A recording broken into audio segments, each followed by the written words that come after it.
이에 대한 이준석 후보의 반박 입장은 뭘까요? 들어보시죠. 민주당이 생각했다는 것이 참 그 정도라는 게 처음에는 이것이 커뮤니티발 허위사실이라는 식으로 이야기했었는데 어제 마침 언론의 공개로 이재명 후보 아들의 부약식 공소장이 나오게 되면서 그 발언이 실제 처벌받은 내용에 포함되어 있다는 것을 유권자들이 알게 되었습니다. 그랬더니만 들고 나오는 얘기가 여성이 아니라 남성에게 한 그런 폭언이 아니냐라는 말인데요. 그것을 무엇으로 받아들일지는 해석의 영역이겠지만은 그러면 민주당에서 하는 말 다 듣는다 하더라도 남성에게 그런 추잡한 이야기를 하는 것은 괜찮다고 민주당에서는 기준을 잡은 것인지 이런 식으로 자꾸 메시지를 흐릴 것이 아니라 이재명 후보께서 빨리 사과하시는 것이 옳다. 저는 그렇게 생각합니다. 이준석 후보 입장 전해드렸는데요. 김유정 의원님, 그럼 그 음란 발언이 남성에게 했다라는 것은 괜찮냐라는 건데 어떻게 보십니까? 그러니까 저런 식으로 논점 이탈하고 빠져나가려 하는 게 문제예요. 이준석 후보는. 어느 특정 성도 그런 식으로 비하하거나 그런 식의 어떤 발언을 해서는 안 되는 거죠. 남성이라 하더라도 안 된다. 안 되는 거죠. 그건 공직선거법상에도 위반입니다. 그런데 문제는 뭐냐면 이를테면 후보에 대해서 가족에 대해서 검증을 하고 싶다면 그냥 그 자리에서 아주 직설적으로 이재명 후보님 이러이러한 문제가 있는데 좀 더 굉장히 절제된 표현으로 어떻게 생각하십니까? 향후에 어떻게 하실 계획입니까? 뭐 이렇게 물어볼 수 있잖아요. 그런데 그 표현을 실제로 없는 표현을 본인이 만들어서 전 국민이 그냥 불의의 일격을 당한 거 아닙니까? 표현을 바꿔서. 그렇죠. 그리고 권영국 후보한테 또 돌려서 제3자에게 또 그런 얘기를 묻고 그 당시에 그 당시에는 이재명 후보와 관련된 가족 얘기 이런 얘기를 표현도 안 했어요. 나중에 이제 뭐 기자회견을 거듭하고 뭐 사과랍시고 소위 했는데도 진정한 사과도 아니었잖아요. 그러니까 사과는 깔끔하게 하는 게 맞지.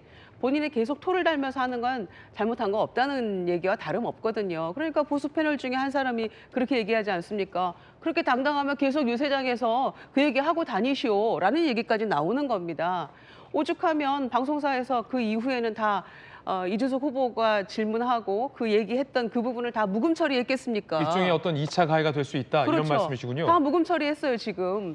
그래서 오죽하면 이 대선 후보, 그러니까 대선 이 선거 한가운데에서 인권위의 진정이 35건이 지금 진정이 되고 여러 뭐 민간 단위에서 혹은 변호사들도 고소고발이 지금 들어가고 있는 거 아닙니까? 그럼 본인이 잘못을 통감하고 후보 검증 차원에서 이렇게 했던 건데 정말 죄송합니다라고 말을 하는 게 맞다고 봐요. 그리고 정답을 제가 알려드릴게요. 그 검증이 그렇게 중요했다면 이러이러한 문제가 있는데 특별감찰관 같은 거를 즉각 도입해서 가족 관리 또 공직자 관리 제대로 하시겠습니까? 이렇게 묻는 게 맞죠.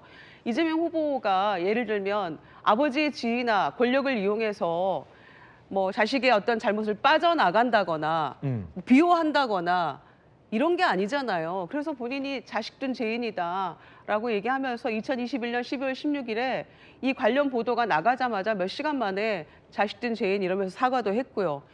아들 본인 자체도 속죄의 시간 갖겠다고 하면서 작년에 다 벌금형 받은 거 아닙니까? 네. 그러면 이후에는 어떻게 가족 관리를 하시겠습니까? 국민 불식시키기 위한 어떤 시스템 도입을 하겠습니다. 이렇게 물어가는 게 대선 후보로서 품격 있는 토론이 되지 하지도 않은 얘기를 본인이 직접적으로 그 정말 충격적인 이야기를 그렇게 해가면서 무슨 압도적 새로움입니까? 압도적 구태이고 압도적 경합스러움을 보여준 거 아닙니까? 그런데도 반성 없이 저런 식으로 계속 고집 피우는 것을 보면 뭐 본인의 지지율 이런 것은 뭐 급전직하라고 저는 생각합니다. 반성 없는 고집이다.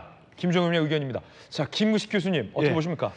저는 일단 그 모든 분들 어른들한테 그런 이야기 하잖아요. 그 가정교육이 참 잘 중요하다 이런 이야기 많이 하지 않습니까? 그러면 사실 저도 교수고 또 많은 정치인들도 그렇고 심지어 성직자까지도 훌륭한 부모 밑에 또 못난 자식이 나올 수가 있어요. 그러면 이제 대부분의 우리 사회적인 통념상 부모가 자식 교육을 잘 못 시켰다는 이야기를 하는 거예요. 저는 그 맥락에서 큰 틀의 이 사건은 이재명 후보의 자식에 관한 문제이기 때문에 이재명 후보 본인도 형수 욕설로 정말 우리 국민들이 귀가 정말 아플 정도로 들었죠. 이재명 후보 부인도 그 사적 민간인인데 경기도지사 부인이라는 이유만으로 법인카드 엄청 쓰다가 지금 재판받고 있죠. 근데 아들까지도 인터넷 도박뿐만 아니라 저렇게 입에 옮기기도 힘든 말을 했던 걸로 죄를 받았다고 하면 누가 볼 때 저 집안은 도대체 어떤 집안이야?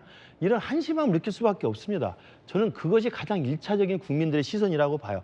저는 그 부분에 대해서 저는 민주당이나 이재명 후보가 야 이준석 후보도 본래 이게 여성이 아닌 남성인데 왜 거짓말을 해라고 고발할 일이 아니에요. 아이고 제가 자식을 잘못 둔 아버지로서 미안합니다 하면 될 일입니다. 그야 끝까지 안 하고 있는 것도 저는 가장 큰 문제라고 보고 저는 이준석 후보도 마찬가지로 생각합니다. 그 이야기가 뭐 발언이라 그러는데 그 아들 발언이 아니라 아들의 표현입니다. 익명의 커뮤니티에서 쓴 표현이에요. 그걸 생방송으로 돌아가고 있는 생중계되고 있는 모든 국민이 보고 있는 대선 후보 토론에서 발언으로 한 게 이준석이에요. 아니 익명 커뮤니티에서는요 이준석을 지지하는 수많은 젊은 사람들도 제욕하려고 그 커뮤니티 제욕 무지하게 세게 해요. 그걸 제가 뭐라고 합니까? 그 익명에서는 뭐 그보다 심한 말을 더 합니다. 그걸 근데 콕 끄집어내서 이재명 후보를 비난하기 위해서 그것도 외둘러서 권영국 후보에게 생방송 중에 그 익명에 있는 댓글 후진 댓글 하나를 표현을 끄집어내서 직접 발언한 겁니다. 이건 이준석 후보 어떤 경우에도 이건 잘못을 인정해야 되는 거예요. 근데 그 부분에 대해서 사과를 애매하게 하고 반드시 물타기해서 뭐 이렇게 가려고 그러는데 저는 그래서 이재명 후보 가족 관리 측면에서 저는 이재명 후보 표가 빠져나와서 우리 김문수 후보에 와야 된다고 생각하고 이준석 후보도 저런 식의 정말 독단적인 사고방식이게 정말 여성 성인지 감수성이 부족한 것에 대해서는 이준석 후보 찍으시는 분들도 우리 김문수 후보에게 표를 찍어주시기 바랍니다. 네. 김무식 교수님 의견 전해드렸어요. 김문수 후보가 조금 전 이재명 후보를 직격했군요. 아들 행동에 대해서 사과를 해야 된다.